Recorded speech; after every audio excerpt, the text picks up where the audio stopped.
Now, there's a lot of talk about the recession that's coming. There could be recession, and you may be wondering, if you're a newer investor, what stocks might not get hit as hard, which stocks are going to do better. Well, hey, what's up? I'm Russ. Now, I am a Navy veteran. I've been a welder for over 20 years and a dividend investor since 2018.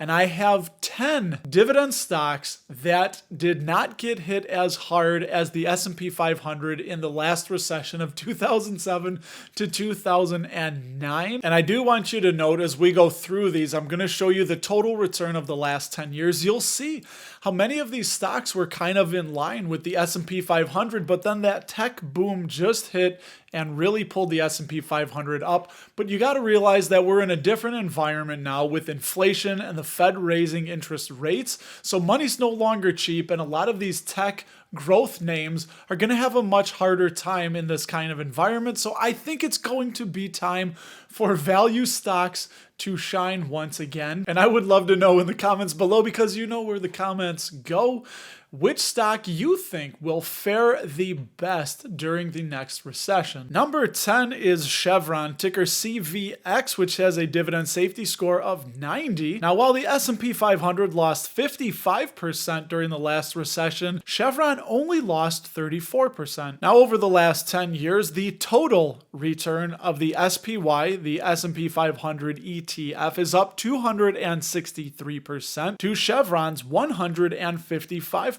Now, what I love about Chevron is they are a vertically integrated giant. And what that means is that they are in the exploration and production, the marketing and retail, supply and trading, chemicals and technology. Their break even is currently about $50 a barrel. And given their history dealing with volatility, they've managed to increase the dividend every year since 1986, which includes no less than 4 major oil crashes, 3 recessions, and a full decade of oil prices below $15 a barrel. And Chevron is currently paying $5.68 a share, and they are due for an increase in early 2023. Number 9, ExxonMobil, ticker XOM, has a Simply Safe dividend safety score of 80. Their recession return, ExxonMobil lost 28%. The total return over the last 10 years, ExxonMobil has only a 71% total return. Much like Chevron, they are vertically integrated with almost 80% of their revenue from the downstream fuels and lubricants they make, and 61% of their earnings are from the upstream producing oil and natural gas every day. Now, historically, ExxonMobil has been the best run of the big oil companies thanks to their great management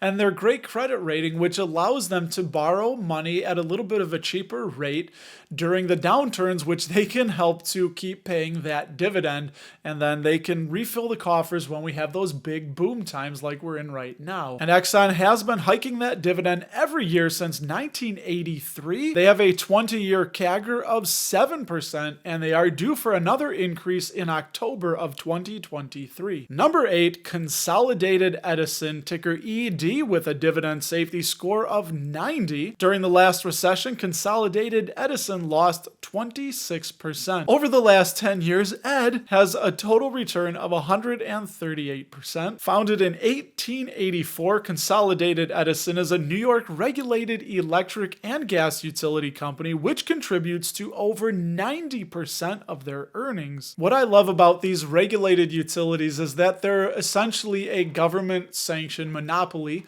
Now, that's going to cap their pricing power, right? But it's also going to ensure that companies like Consolidated Edison have guaranteed customers for life that need their product and service throughout all economic environments. And they've been paying a dividend since 1885, and it has been increasing and uninterrupted for 47 consecutive years, and is due for their next increase in January of 2023. Number 7, PepsiCo, ticker PEP, with a dividend safety score of 93. Now, during the last recession, PepsiCo shares lost 35%, but check this out, sales only dropped by negative 0.5%. PepsiCo's total return over the last 10 years is up 218%. So yeah, in 2021, Coca-Cola did own 21% of the United States liquid beverage refreshment category, but Pepsi was a close second with 19%.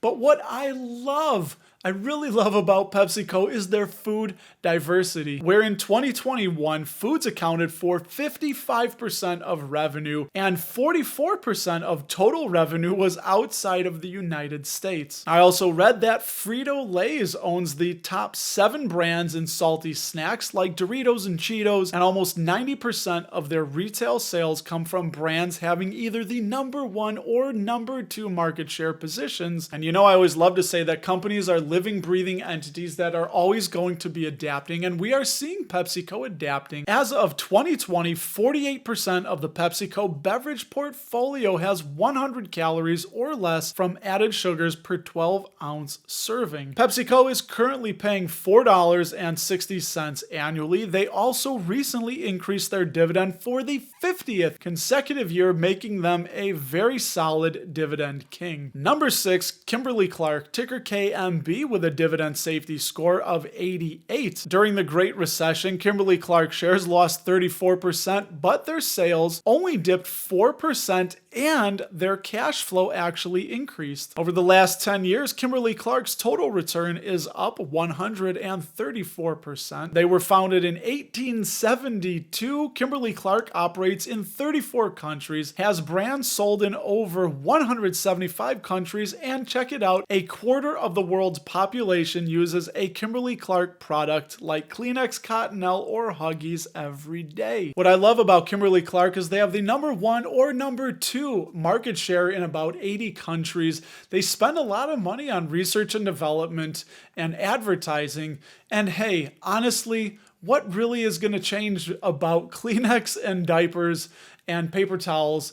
Not much, so I think that gives them a really solid and lengthy moat. They have felt the sting of inflation, but they are cutting costs and focusing on enhancing their supply chain with their continued focus on reducing costs everywhere or force program. Now, Kimberly-Clark is another dividend king, paying $4.64 annually with a 7% 20-year CAGR, and they are due for another increase in January of 2023. Number 5, the most unsexy and boring company on the list, Leggett Platt, ticker LEG, with a dividend safety score of 70. During the last recession, Leggett Platt shares lost 44%, and over the last 10 years, their total return is up 165%. Leggett Platt is a 139-year-old company that again is mostly unknown and very unsexy, and they are a leading global provider of components used in bedding, furniture, carpet, automobiles, and aircrafts, making things like inner springs, recliner mechanisms, adjustable beds, steel wires, seat frames, carpet, cushions, and armrests. Now, Leggett Platt is another dividend king, and they're one of the ones that have a higher dividend yield. As of this recording, it's about 4.5%. And they were dragged down. Their share price was a little bit by inflation and the supply chain disruption, but they have been able to, and they continue to, pass off those costs to consumers. Much like Kimberly-Clark, not much changes with bedding and furniture, and their 1,300 plus patents help keep them increasing their dividend at a 20-year CAGR of 6%, which currently is at $1.76 annually. Number 4 is Altria, ticker MO, with a dividend safety score of 55. And the last recession's return for Altria, their shares lost 20%. Over the last 10 years, they have a total return of 187%. Altria is America's largest tobacco company with a portfolio of well-known tobacco products, and they are another dividend king. But with cigarette sales and use declining, they are a company in transition. Here it is again, talking about these companies being living, breathing entities that are doing what they have to do to adapt, transition, and survive. And Altria is none the different,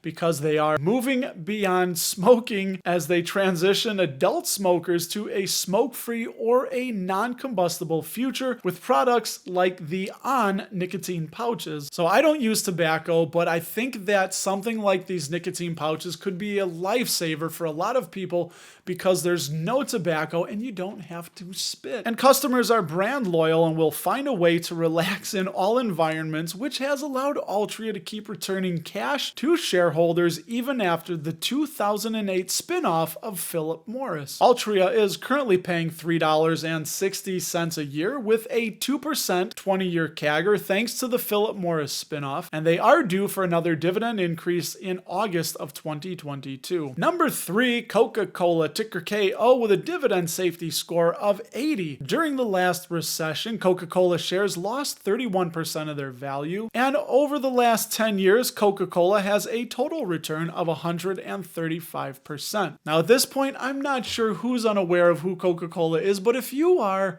hey, they're 136 years young. They are the world's largest non-alcoholic beverage company, and they have over 200 brands worldwide. They have a really big moat, premium shelf space, a logo that the entire world knows, and $94 billion in total assets that makes them extremely hard to compete with, let alone dent that moat. Now, their Great Recession sales only dropped 4.8%, which makes them a fantastic recession-proof company that has been increasing their dividend for 60 years with a 20-year CAGR of 8%, and they should be due for their next increase around February of 2023. Number 2, Johnson & Johnson, ticker J&J, with a beautiful dividend safety score of 99. And during the last recession, Johnson & Johnson shares lost 27% of their value, and their total return over the last 10 years is 279%, making them our first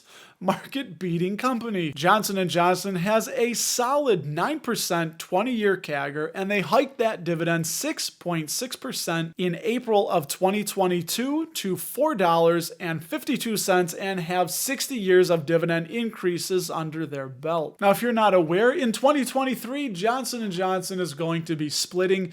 They're going to be sending off their consumer health division, which is Band-Aids, Lysol, Tylenol, and they're going to also be splitting off the pharmaceutical and medical device divisions. Consumer health, though, accounted for 16% of sales, so Johnson & Johnson will still be the world's largest healthcare company. Now, while the pharmaceuticals and medical devices have bigger growth opportunity, they are much riskier than the stable earnings the consumer health division provides. I would assume that during the next recession, the next downturn, that the consumer health division is going to fare much better than the pharmaceutical and medical device company that will remain. And number 1, Procter Gamble, ticker PG, with a dividend safety score of 99. During that last recession, Procter Gamble shares lost 36% of their value, and over the last 10 years, their total return is 215%. Now, founded in 1837 with products in over 180 countries, Procter & Gamble has been focusing on their main brands to dominate product categories and drive the company forward through all economic environments. I'm going to go ahead and guess that you have Procter & Gamble products in your house right now.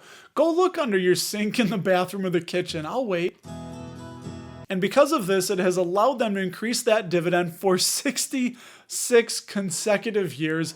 And check this out, during the Great Depression, they actually were able to increase their cash flow. Procter & Gamble's dividend has an 8% 20-year CAGR and was hiked 5% to $3.65 in April of 2022. Because of all those products, they are easily the best recession-proof dividend company out there, and I would expect much the same during the next recession. And because of that stable of products, I think it's just a super easy choice to put Procter & Gamble at the number 1 position for the most recession-proof company out there. So if you're a new dividend investor and you'd like to know some of the psychology, philosophy, and exactly what it is we're looking for in a really fun, story-filled, and engaging way.